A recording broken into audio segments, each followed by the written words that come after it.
Brain की learning सबसे ज़्यादा होती कहाँ पे? सबसे ज़्यादा ऐसी जगह पे होती है जहाँ पे बहुत एक्सट्रीम प्रॉब्लम वाली सिचुएशन ना हो। अगर आपको बहुत एक्सट्रीम प्रॉब्लम आ गई तो वहाँ लर्निंग नहीं हो सकती।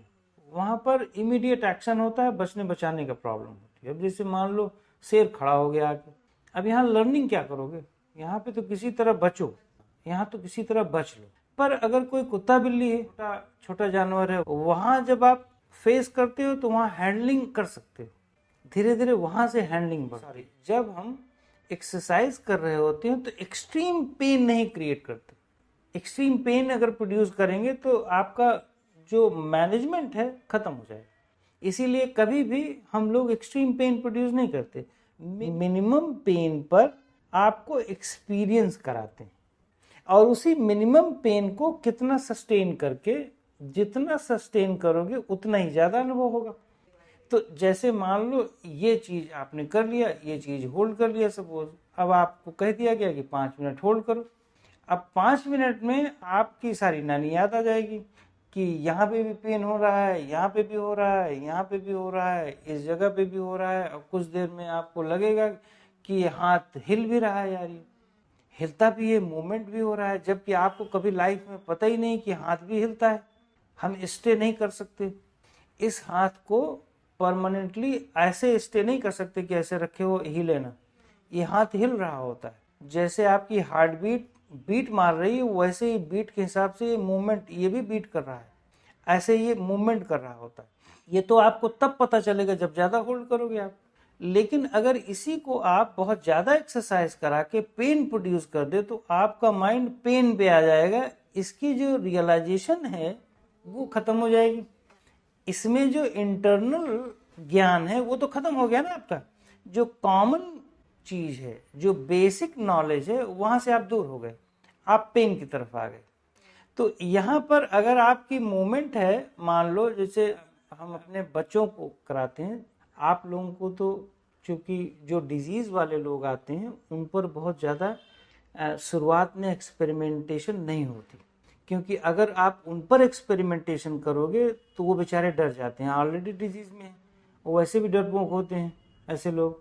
तो ऐसे लोगों को पकड़ो जो छोटे बच्चे डरते नहीं एक्सपेरिमेंटेशन करने को, कुदा दो कहीं 3 फ्लोर के नीचे। मैं आपको बताऊं, हम लोग 2nd फ्लोर पे रहते हैं और उसका बॉल दूसरे छत पे गिरा था और मेरी वॉल जो है और दूसरी वॉल के बीच में इतना गैप था।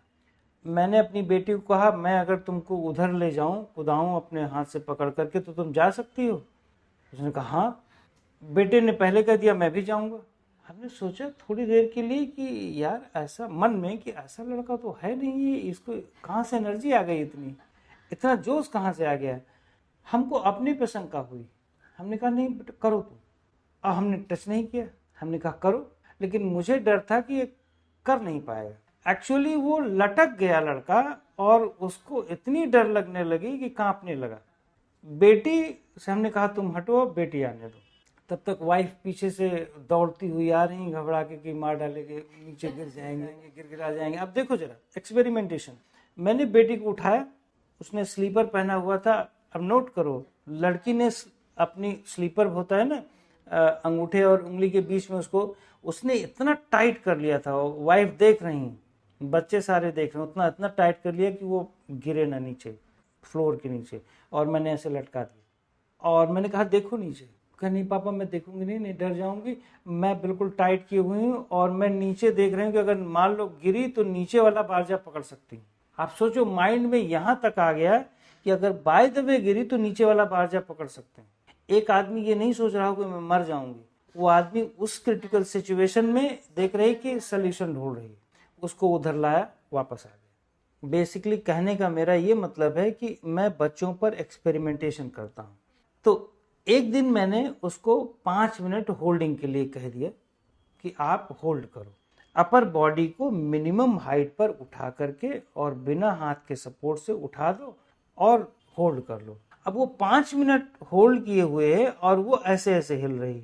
ऑब्वियसली कोई चीज आप लटकाए रखोगे हाथ को तो वो धीरे से ऐसे ऐसे हिलने लगेगी, क्योंकि ड्यूरेशन ज्यादा हो रही है। अब हार्ट बीट जैसे जैसे हो रही है वैसे वैसे बॉडी हिल रही है, अपर बॉडी। अब वो लड़की कह रही है हिल क्यों रहा है, एक कंट्रोल क्यों नहीं आ रहा है मेरे। हमने कहा फेस और लूज करो कंट्रोल आएगा। लूज भी कर रही है फिर भी कंट्रोल नहीं आ रहा है, नहीं कंट्रोल आ रहा है। तो हमने कहा फेस और लूज करो। अब देखो तो उसने कहा कि नहीं कंट्रोल नहीं हो रहा है, अब मेरी हार्ट बीट मुझको खूब अच्छी तरह से सुनाई दे रही। अब आप देखो बेटा, इस पूरे होल्डिंग के दौरान उसको कितनी नॉलेज हुई, कितनी नॉलेज हुई, हार्ट की नॉलेज, हार्ट के रिदम की नॉलेज, होल्डिंग की नॉलेज, होल्डिंग में क्या मूवमेंट हो रहा है, स्पाइन में क्या क्या मूवमेंट हो रहा है, उसके ब्रेन में क्या हो रहा है। यहीं पर अगर एक छोटी बच्ची को मैं बता रहा हूँ 9 साल के, यहीं पर अगर एक बड़े आदमी को कर दो तो वो ऐसे 50 बार करेगा ऊपर नीचे, और पेन आ गया, उसको लगा कि मैंने जंग जीत लिया, फिट हो गए। नॉलेज 1% की नहीं आई, 1% की ग्रोथ नहीं हुई, केवल मसल्स की मूवमेंट बस हो गई, 1% की ग्रोथ नहीं, 0.1%, 1% छोड़ो 0.1% की ग्रोथ नहीं हुई ब्रेन की।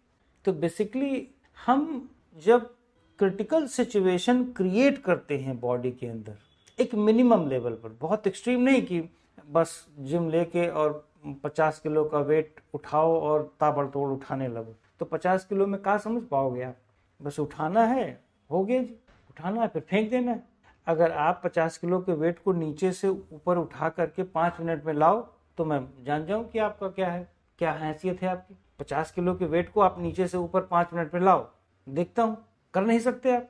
स्टेमिना चाहिए ना उसके लिए, पेशेंस लेवल चाहिए ना, 2 सेकंड में तो उठा दोगे ना आप, पेशेंस नहीं। तो क्रिटिकल सिचुएशन हम लोग मिनिमम क्रिटिकल सिचुएशन पैदा करते हैं।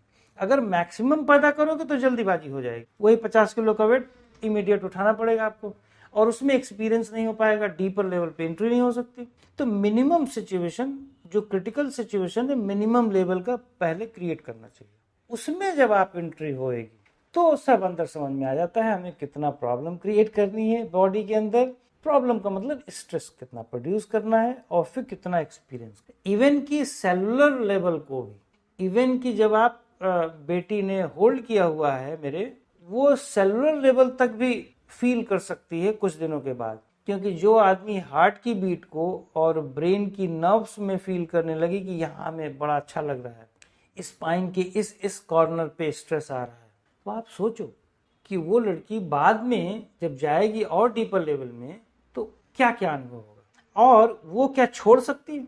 उसकी मेमोरी में वो परमानेंट एक्सपीरियंस आ गया है। वो कभी भी आज के 50 साल के बाद भी, अगर वो 50 साल ना भी करे, 50 साल के बाद भी अगर उससे पूछोगे कि इस एक्सरसाइज से कहाँ कहाँ स्ट्रेस आ जाता है और क्या क्या होता है, वो बता देगी, क्योंकि ये एक्सपीरियंस परमानेंट हो गया है। लेकिन जो बहुत हाइपर मूवमेंट है, बहुत तेज की सिचुएशन प्रॉब्लम क्रिएट कर रहे हो, वो आपको फ्यूचर में प्रॉब्लम क्रिएट करेगा, फ्यूचर में आपको अच्छा नहीं देगा, एक्सपीरियंस नहीं देगा, वो प्रॉब्लम क्रिएट करेगा। जैसे एथलीट है, one of the best heart है, 60s में उनकी पल्स रेट चलती है, हम लोगों के भी 60s में ही चलेंगी। हम इतना कन्वर्सेशन कर रहे हैं, जबकि कन्वर्सेशन में बीट बढ़ जाती है, 90s में चली जाएगी। प्रीचर की तो 100 के ऊपर जाती है, क्योंकि वो जोश में रहते हैं ना, भगवान को समेट लेते हैं। तो भगवान जैसी ब्रह्मांड की हस्ती अब ब्रेन में लाओगे तो हार्ट बीट बढ़ेगी आती है। तो जब आप बहुत इंटेंस लेवल की एक्सपीरियंस करते हो तो वो मेमोरी में परमानेंट रहती है, वो परमानेंट हो जाती है, उसको कभी भी आप निकाल सकते हैं। सपोज आपने 10 साल कोई एक्सरसाइज नहीं की और आपको यहाँ पे पेन आया, तो वो मेमोरी ऑटोमेटिकली वही सेम हरकत कराने लगेगी जो आप कर रहे होते हो, पहले किया था। यहाँ तक कि अभी भी देखो 90% बच्चे, 90% छोटे बच्चे सोफे पे लेटेंगे, सिर नीचे लटका के थोड़ी देर आराम करेंगे, बेड पे लटक जाएंगे नीचे सिर को। क्यों? क्योंकि उनको ब्लड का फ्लो ज्यादा ब्रेन में चाहिए हुए होता है, वो नेचुरल एनवायरनमेंट से गवर्न हो रहे हैं। हम लोग नेचुरल एनवायरनमेंट से तो गवर्न हो नहीं रहे हैं, हम तो वैसे भी अननेचुरल हो चुके हैं।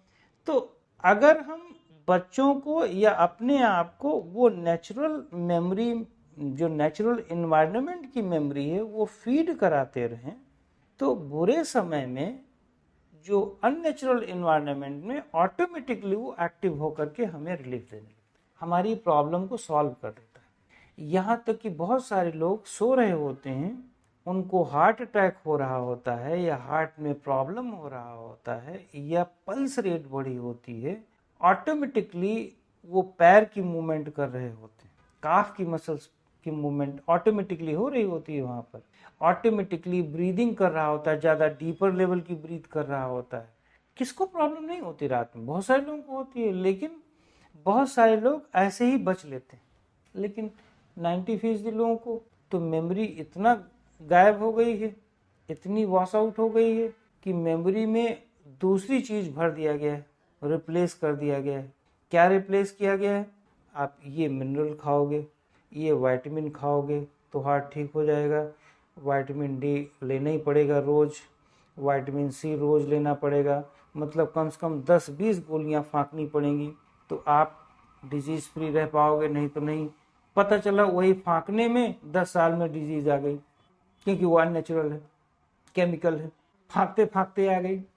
ये नहीं कि आप अपनी बॉडी को अच्छी तरह से ऐसी इन्वायरमेंट दो स्ट्रेस की और फिर स्ट्रेस फ्री करो।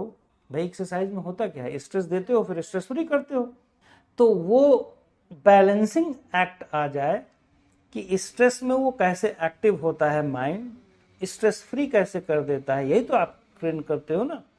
बजाय कि इसके हम ले रहे होते हैं, इवन कि मसल्स के रिलैक्सेशन के लिए हम दवा ले रहे होते हैं। ये तो मैक्सिमम है, ये तो कॉमन है शाम को। तो ये मेथड है।